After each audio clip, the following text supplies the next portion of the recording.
Nouvelle semaine à Monaco, bonsoir à tous, très heureux de vous retrouver. Voici les titres de ce lundi. En Arménie, c'était le 8e sommet de la communauté politique européenne aujourd'hui. Un temps diplomatique fort auquel ont participé de nombreux chefs d'État et de gouvernement. Nous rejoindrons nos correspondants sur place et vous entendrez le prince souverain sur l'importance de la présence de Monaco à ce rendez-vous. Autre événement d'ampleur, en principauté cette fois, la 81e Assemblée Générale du Conseil international du sport militaire a débuté ce matin pour une semaine. Les représentants militaires de 79 pays sont présents. Dans ce journal également, demain aura lieu la 8e édition du concert caritatif Pousse la vie, organisé par la Fondation Flavien au profit de la recherche sur les cancers pédiatriques. En tête d'affiche, la violoniste et chanteuse Anne Silla et le pianiste et parrain de l'événement Yvan Cassard. Ils seront tous deux nos invités ce soir. Et puis une joyeuse promenade en petit train pour finir ce JT. Un circuit touristique repensé par l'artiste Ludwig Prolonge avec le NMNM. Prenons d'abord la direction de l'Arménie où s'est tenu aujourd'hui le 8e sommet de la communauté politique européenne. Les chefs d'État et de gouvernement sont arrivés ce matin à Erevan, la capitale. Rejoignons nos correspondants sur place, Émilie Rousseau et Sylvain Péroumal. Émilie, ce 8e sommet est considéré comme historique à bien des égards. Oui, pour la première fois, un sommet de la communauté politique européenne se déroule dans le Caucase, une région stratégique entre Europe et Moyen-Orient. Et pour la première fois, un dirigeant d'un pays non européen prend part à une réunion de la communauté politique européenne.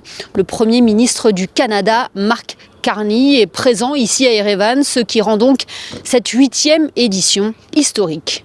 C'est important parce que c'est un nouveau rassemblement de cette Europe large qui est la communauté politique européenne qui, de l'Europe du Nord au Balkan en allant jusqu'au Caucase, permet de rassembler aujourd'hui 40 délégations qui sont ici là et on voit que c'est une Europe qui avance. C'est pour moi une occasion importante de continuer à faire avancer ce projet européen qu'est la communauté politique européenne. La communauté politique européenne a été créée en 2022 par Emmanuel Macron, quelques mois après l'invasion de l'Ukraine par la Russie, avec pour objectif de renforcer le dialogue et la coopération sur des sujets d'intérêt commun. Et les enjeux sont nombreux. Bien évidemment, c'est les questions qui touchent tous les pays européens aujourd'hui, à savoir les questions énergétiques, les questions d'approvisionnement, sont également les questions de drogue qui sont abordées dans le cadre d'une coalition qui a été lancée à la fois par le président français et la première ministre italienne. C'est la question des migrations, c'est la question des infrastructures, c'est la question de la cybersécurité. Répondre collectivement aux défis communs, voilà donc la raison d'être de la communauté politique européenne. Lors de sa participation à ce sommet, le prince Albert II a pris part à une table ronde intitulée « Renforcer la connectivité et la sécurité économique dans le contexte de la transition écologique ».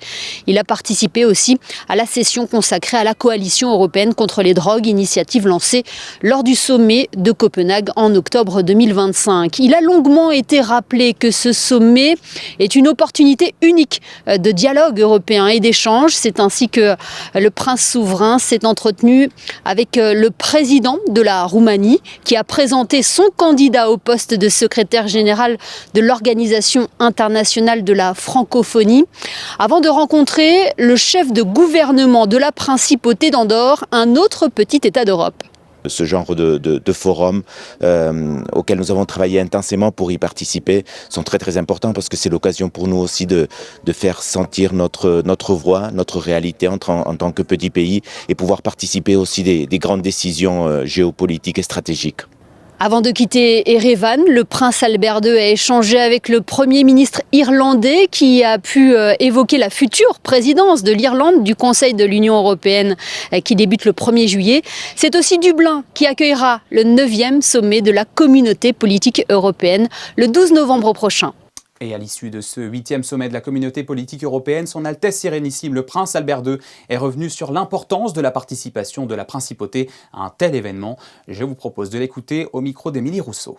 Cette communauté politique européenne, c'est l'occasion pour nous, avec tous les autres petits pays qui ne sont pas membres de l'Union européenne, bien sûr de participer à ces forums, à ces discussions qui sont toujours d'un grand intérêt sur les questions actuelles, sur les questions liées à l'énergie, à la connectivité, aux différents enjeux qui sont des enjeux bien sûr européens, mais qui vont bien au-delà de cela.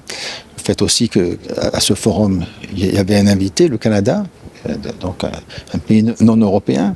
Je crois que ça prouve la pertinence des sujets qui y sont débattus, qui sont présentés, mais aussi de faire voir une grande solidarité européenne avec les partenaires aussi au-delà de l'Europe.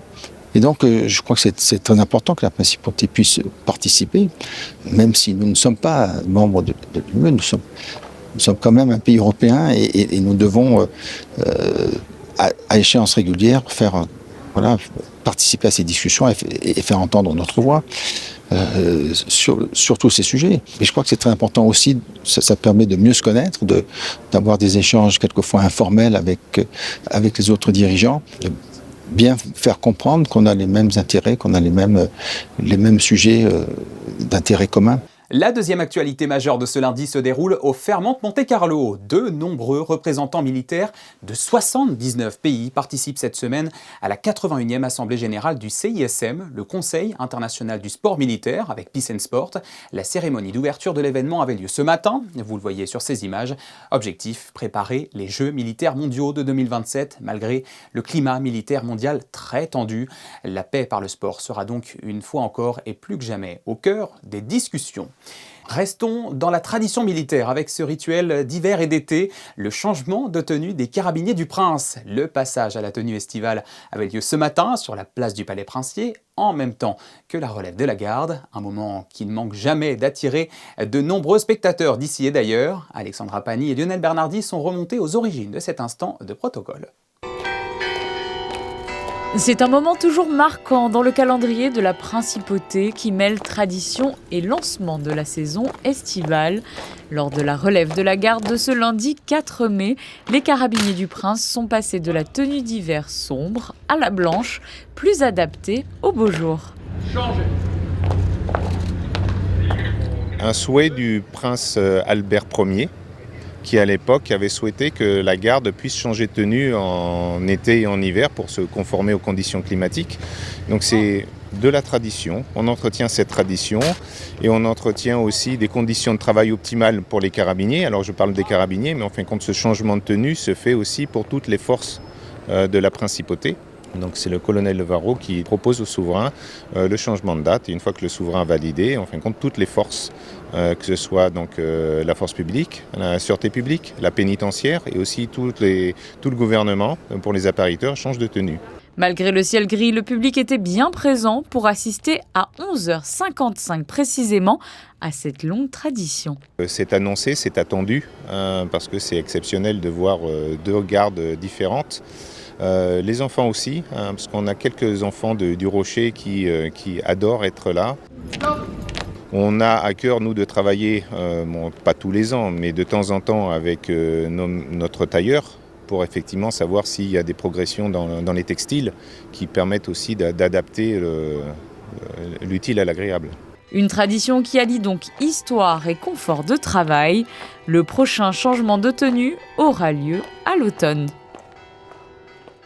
Ouvrons une page de sport à présent avec d'abord du basket. La Roca Team a remporté de justesse son match face à Strasbourg hier. Score final 118-114 après prolongation. Un dernier exercice avant la suite de l'Euroleague pour les Monégasques qui n'ont plus le choix. Menés 2-0 dans leur quart de finale de play-off d'Euroleague face à l'Olympiakos. Ils sont dos au mur et doivent absolument gagner face aux Grecs demain soir à Gaston Médecin. Une défaite de Monaco serait éliminatoire.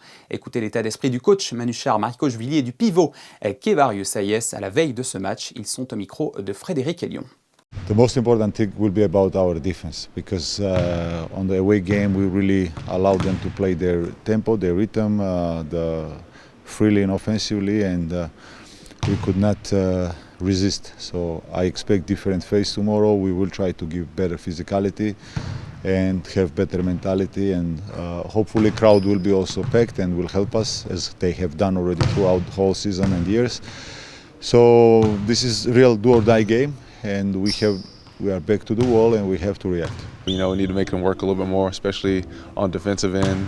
Feel like we weren't using everyone, you know, so we want to play more together, and obviously rough shooting nights, both nights, that can't continue. So we fully expect you know, especially being at home, make some more shots, have some more confidence, more energy, fans, everything. Feel like that could give us momentum that we need to take this back to Athens. Un petit point sur le calendrier de la Ligue 1 au passage. Après sa victoire samedi face à Metz, l'AS Monaco FC affrontera Lille dimanche prochain. Monaco qui est repassé devant Marseille et n'est plus qu'à 3 points du podium. Suite de l'aventure donc dimanche à 21h au stade Louis II. Au Grand Prix de Miami, coup dur pour Charles Leclerc qui, malgré un bon départ, a mal fini sa course hier dans le dernier tour. Alors qu'il tenait sa 3e place, un tête-à-queue a ramené le pilote monégasque à la 6e place avec quelques dégâts sur sa Ferrari. Et ce n'est pas tout puisque Charles Leclerc a même été rétrogradé à la 8e place au classement final avec 20 secondes de pénalité sur plusieurs virages. Il a donc cédé sa 6e place à son coéquipier Lewis Hamilton, tandis que le pilote Andrea Kimi Antonelli a lui remporté ce Grand Prix de Miami. Et puis le frère Arthur Leclerc s'offre quant à lui une belle victoire en Ferrari de l'autre côté de l'Atlantique, en Angleterre, sur le circuit de Brands Hatch cette fois. Course 1 fièrement reportée avec Thomas Neubauer. Bravo à eux. En tennis, après le Masters 1000 de Madrid, Valentin Vachereau est attendu à Rome vendredi en tête de série. Le tirage au sort de son adversaire n'est pas encore connu, mais en attendant, le Monégasque était à la maison ce week-end où il a pris place à bord de la fameuse 2 chevaux de Christophe Pacaud pour une promenade dans les rues de la Principauté. Un nouvel épisode inédit de Rendez-vous à Monaco dont vous découvrez les images et qui sera diffusé prochainement sur Monaco Info. Allez, au chapitre culturel maintenant. Demain soir, à l'Auditorium Régnier 3, se tiendra la 8e édition du concert caritatif Pousse la vie, organisé par la Fondation Flavien. Comme toujours, les bénéfices seront reversés à la recherche sur les cancers pédiatriques. Cette année, 2 artistes d'exception seront réunis sur scène, la chanteuse et violoncelliste Anne Silla, marraine de la soirée, et le compositeur, pianiste et chef d'orchestre Yvan Cassard, fidèle parrain de l'événement depuis ses débuts. Et ils sont en duplex avec nous. Bonsoir à tous les deux. Bonsoir. Bonsoir. Merci d'être avec nous sur Monaco Info. Yvan Cassard, vous êtes parrain de Pousse la vie depuis plusieurs années. Anne Silla, c'est la première fois. Qu'est-ce que cela représente pour vous d'être là demain, ce soir et donc demain ? Moi, je suis très heureuse d'être là pour la première fois. Je suis très touchée qu'on m'ait contactée pour venir. Et puis, j'ai vraiment hâte de ce spectacle. On va commencer à répéter tous les morceaux ce soir. On est arrivé tout à l'heure et on est très heureux d'être là avec Yvan. Première fois à Monaco pour vous ? Non, je crois que c'est la 2e, si je ne me trompe pas. J'ai peur de vous dire des bêtises, mais je crois que je suis déjà venue faire un concert ici. Mais je ne connais pas très bien, donc voilà, peut-être que je vais rester m'installer, on ne sait pas. Yvan, pour vous aussi, c'est important d'être présent une nouvelle année en tant que parrain pour soutenir les œuvres de la Fondation Flavien. Forcément, moi je suis un peu l'habitué de l'étape. C'est devenu un classique pour moi. Tous les ans j'ai mon rendez-vous et je suis content parce que ce que fait Denis avec cette fondation, c'est un combat exceptionnel et c'est important de le faire et ça porte ses fruits. Donc on est content une fois de plus et puis on a une invitée de grande marque. Ce soir et demain on va se régaler, on va faire de la musique. Parce que c'est d'abord ça aussi, c'est le moment de faire la fête et de la musique. Alors justement, parlons de la programmation. Vous allez interpréter les plus grandes musiques de films. Le thème de la soirée est justement intitulé The Movie Music Night, entouré d'une dizaine de musiciens et chanteurs avec l'orchestre Colmy Wilson. Ça fait envie. Qu'est-ce qui rend ce show exceptionnel à vos yeux ? Qu'est-ce qui est parlez-nous un petit peu de la programmation, de ce qu'on pourra entendre demain. C'est une musique évidemment que tout le monde connaît, c'est des grands standards, les grands classiques et ce qui est amusant c'est de jouer avec, de partager avec le public parce que tout le monde connaît ces chansons. Mais évidemment là on a une chanteuse, tiens mets-toi de l'autre côté, je vais dire du bien. On a une chanteuse vraiment exceptionnelle qui a accepté d'être là ce soir, évidemment ça fait toute la différence. Le groupe Colmy Wilson est un groupe exceptionnel qu'on a tous les ans. Donc ce qui est formidable, c'est aussi de renouveler notre proposition et que les gens soient surpris, étonnés chaque année. Donc cette année, elle va nous charmer et c'est vrai qu'on a hâte. Et sans trop en dévoiler, est-ce que vous pouvez nous donner un ou deux titres de films dont vous allez interpréter la bande originale demain ? On peut dire les petits Blues Brothers. Voilà. Il y aura quelques chansons des Blues Brothers. Moi, je suis très contente de ça. On en parlait avec Yvan tout à l'heure dans l'avion. Et puis, il y a aussi toute une thématique autour de tous les James Bond, aussi bien en instrumental que aussi bien toutes les grandes chansons des James Bond. Ouais, des grands classiques donc. Ça change un petit Absolument. peu de ce que vous faites, Anne Silla, d'habitude ? Ça change un petit peu et puis en même temps, ça représente ce que j'aime, c'est-à-dire faire un petit peu tous les styles en même temps et puis m'intéresser à tout. Et voilà, j'ai vraiment hâte. Je pense que ça va être aussi un moment un petit peu unique parce que j'ai l'impression que cette soirée, c'est quand même quelque chose de particulièrement important et notamment pour cette fondation Flavien. Donc voilà, j'ai hâte d'y être et j'ai hâte qu'on fasse un beau spectacle. Et oui, justement, et soutenir une cause, c'est pas la première fois que vous faites ça de vos côtés respectifs.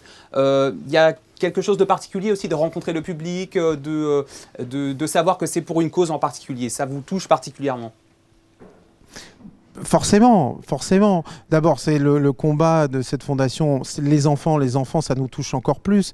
Mais cette soirée, c'est une soirée de fête et de bonheur entre nous, pour les gens de l'association, pour le public qui vient, pour un petit peu oublier l'espace de 2 heures, voilà, et continuer à se battre et se battre encore plus fort dès qu'on est sorti de la salle. C'est un espèce de mélange, une communion. Et je pense que nous, ce qu'on peut apporter, c'est ça, un petit éclairage sur le combat que font tous ces gens toute l'année pour sauver, pour avancer dans ce combat contre le cancer et pour les enfants.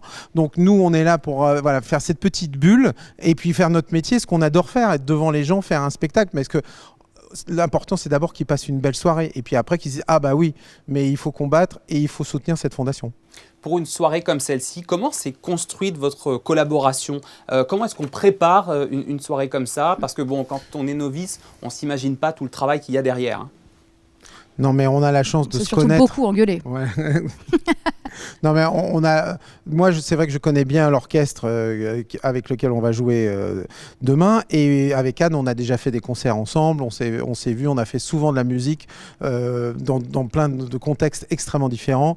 Donc, c'était très, très facile. Et puis, c'est vrai qu'elle a une capacité à chanter beaucoup de répertoires extrêmement différents et les assimiler en l'espace d'une seconde. Donc c'était vraiment facile. C'est que du bonheur, le plaisir de répéter, de faire de la musique ensemble. Voilà, donc on s'attend encore à une très très belle soirée.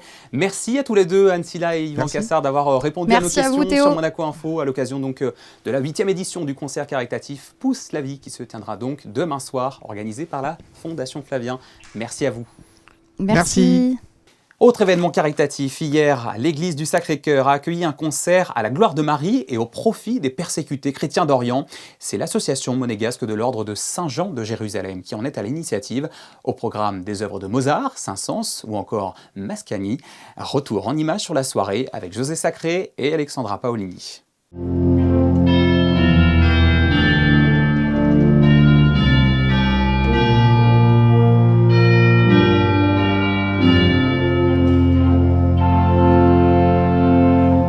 Concert à la gloire de la Vierge Marie dimanche 3 mai en l'église du Sacré-Cœur à Monaco, organisé par l'association monégasque de l'ordre de Saint-Jean de Jérusalem, chevalier hospitalier du prieuré de Monaco.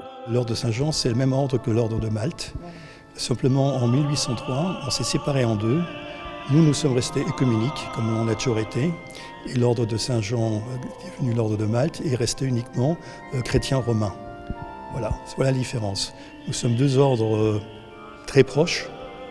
On a les mêmes racines qui datent donc de 1113 et comme je vous ai dit, on s'est séparés en 1803 suite à Monsieur Bonaparte.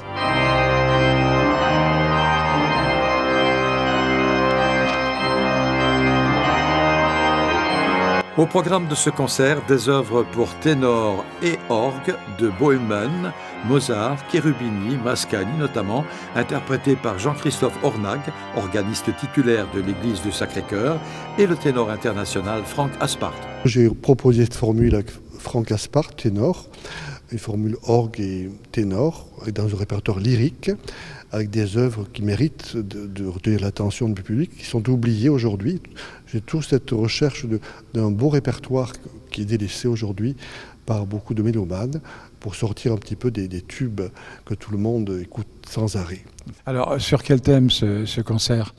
Gloire à Marie, comme nous sommes au mois de mai, c'est un concert marial avec beaucoup d'Ave Maria, d'œuvres de musique sacrée évidemment, qui rendent gloire à Marie.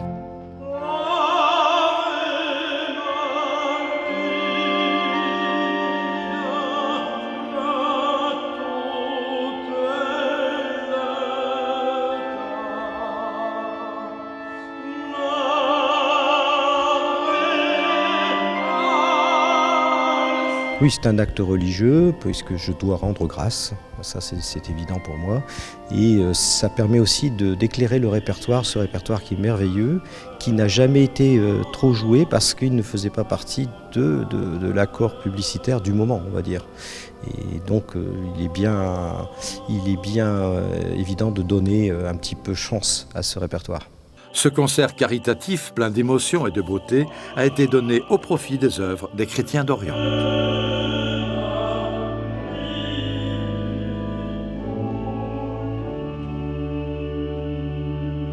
Médecin de santé publique et thérapeute familiale, la monégasque Corinne Reurig, auteure de nombreux ouvrages sur la parentalité et les relations familiales, vient de publier son 2e roman chez Libri Nova, roman intitulé « Des masques de verre ».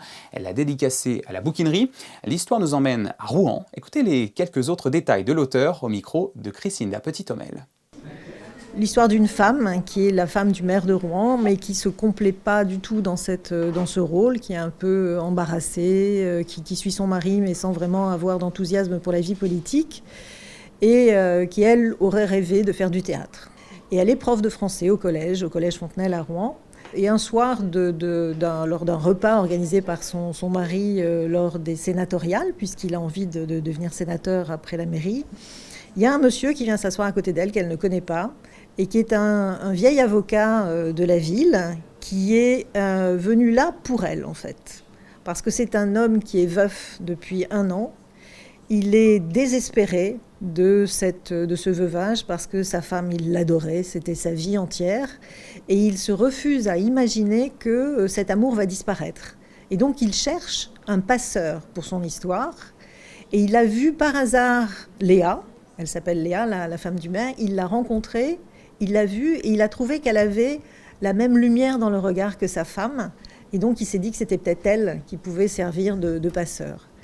Mais Léa, elle est douce, elle est réservée. Et lui, il est enflammé, il est brutal dans ses propos, etc. Et donc, il va venir à côté d'elle et il va bouleverser d'abord le repas auquel ils participent tous, par sa faconde, par ses excès de parole, etc. L'histoire de cet homme est tellement fabuleuse et sa manière de l'incarner, de la raconter, est tellement magnifique qu'elle va finalement, elle aussi, au travers de toutes ces péripéties, reconsidérer sa propre vie. Et donc, ça va aussi changer quelque chose dans sa manière de se voir, dans sa manière de s'envisager dans l'avenir. Donc, elle va aussi, grâce à cette rencontre, changer elle-même. Je vous propose maintenant d'embarquer à bord du petit train de Monaco pour une visite pas tout à fait commune de la principauté. À l'initiative du NMNM, Ludwig Prolonge a imaginé son propre circuit touristique, une manière originale de mêler l'histoire à la fiction. Je ne vous en dis pas plus, regardez ces images d'Alexandra Pani et Alexandra Paolini qui ont pris leur billet. Prêts pour le départ, les passagers du jour embarquent pour un voyage surprenant. L'artiste Ludwig Prolonge a pris en main le récit du traditionnel petit train rouge et blanc pour conter sa propre histoire des ruelles monégasques. On traverse des espaces et on traverse les temps de Monaco. Et on traverse des temps où Monaco était encore effectivement une colline couverte d'agrumes, de jardins, même pas encore les jardins. Les oliviers d'abord, et puis petit à petit, comme ça, en fait, on traverse aussi les constructions des immeubles, toutes ces phases en fait, qui font l'histoire de Monaco. La question de la fiction, elle est très importante aussi pour moi dans ce récit. Et je fais entrer le tournage de Rebecca, des films qui peuvent s'être déroulés ici. Ou des romans en fait, Donc j'essaye avec tous ces fragments en fait d'en faire un récit qui vient percuter le présent avec la cloche du train qui nous ramène toujours. Vous entrez dans le casino. Nous sommes en 1924. Vous êtes dédoublés. Joueur 1, joueuse 2. Un homme, une femme, Rose et Marcel, Jeanne et Jackie. Premier crépuscule à Monte-Carlo. Vous commencez à jouer. Une performance acquise en 2024 par le nouveau musée national de Monaco et qui devrait prochainement connaître une adaptation. On va essayer de continuer à la faire ici même dans ce train parce que c'est vraiment sa vocation première. Mais on va pouvoir la retrouver, notamment à la rentrée dans une exposition avec l'Institut du patrimoine, dans une version avec une installation, dans une autre manière de s'installer. La performance Suivre le perroquet blanc, récits et autres tours offre une vision singulière de ces paysages oubliés de notre quotidien. C'est un sujet qui anime autant qu'il passionne. Samedi, l'intelligence artificielle s'est invitée dans le cadre du prestigieux Yacht Club de Monaco. Décideurs, investisseurs et experts internationaux s'y sont réunis pour décrypter la révolution en marche dans ce secteur et ses répercussions sur l'économie mondiale. Les explications de Gaëtan Lebrun et Alexandra Paolini. Pendant une après-midi, la conférence a rassemblé des profils venus de la Silicon Valley, de Londres ou encore de Paris. L'objectif, croiser les regards entre technologie, finance et droit, pour mieux comprendre les opportunités, mais aussi les risques liés à l'intelligence artificielle. The clients that we serve, they can read their research online, and there is no problem with that. The problem is asking questions to the people who are shaping the future. So if you are able to bring those people that are related to the research that you are doing or the claims that you are making to the clients, and you bring them in front of them to Monaco, clients can engage with them directly and ask directly to them the questions that they have in mind whenever they need to navigate the space better. There is no topic that is more interesting and relevant in the times we are living, right? AI is permeating our life. Every decision we take every day, everything we do on a daily basis is shaped by AI nowadays, even if we don't realize it sometimes. We believe Monaco should deserve a part in this global conversation that is shaping the AI narrative going forward, and we are here to exactly provide this sort of, let's say, bridge in between public understanding of AI and the complex, the technical side of it, where you need someone who is guiding you to navigate the space. Un événement à la fois stratégique et exclusif, pensé comme un lieu d'échange entre entrepreneurs, fonds d'investissement et experts du secteur, avec à l'origine de cette initiative 2 acteurs engagés dans les transformations du monde économique. Un anniversaire pour refermer ce journal. AMC Haute Couture fête ses 20 ans, une maison fondée en 2006 avec Angela Petrulli qui a débuté en Calabre avant de se faire une place définitive au cœur de la mode monégasque. Écoutez-la au micro de Christine da Petite-Homel. C'est quelque chose de cœur parce que quand j'ai ouvert, je ne pensais pas d'être jusqu'à là. Et oui, c'est une satisfaction, c'est une fierté et c'est une gratitude immense pour aussi ce pays qui m'a permis tout ça en fait. Moi, je suis la vieille maître tailleur, le vieil maître tailleur. Je regarde un tissu et il me parle et il me dit qu'est-ce qu'il va devenir. Sur mesure, ça veut dire donner une expression, donner un message et se sentir bien à l'aise avec là-dedans. Et aussi faire quelque chose qui ça nous fait ressortir notre caractère. Et souvent, on est trop habitué à se faire, on est obligé quand on achète de se conformer les autres. Le sur-mesure, c'est différent, c'est nous qui nous décidons qu'est-ce que nous voulons apparaître. Je dis toujours qu'on ne met jamais l'objet avant tout le monde. L'objet, pour moi, les vêtements, c'est très important. J'ai fait ma vie là-dedans, mais pour moi, la chose plus importante, c'est la personne qui le porte. Et en fait, le maître tailleur, c'est celui-là qui donne un âme dans les pièces que la personne va porter. Et c'est elle à donner son lumière là-dedans. Voilà pour les grands titres de ce lundi. C'est tout pour aujourd'hui. Dans un instant, vous retrouverez Christine da Petite-Homel pour vos prévisions météo de demain. Ensuite, les experts basket, Frédéric Elion et Ali Traoré. On se quitte sur les clichés de Valentin Vachereau, capturé ce week-end lors de son passage au Country Club avec Christophe Paco. Les images sont signées Stéphane Dana. Merci de nous avoir suivis. Excellente soirée sur Monaco Info et à demain, 19h.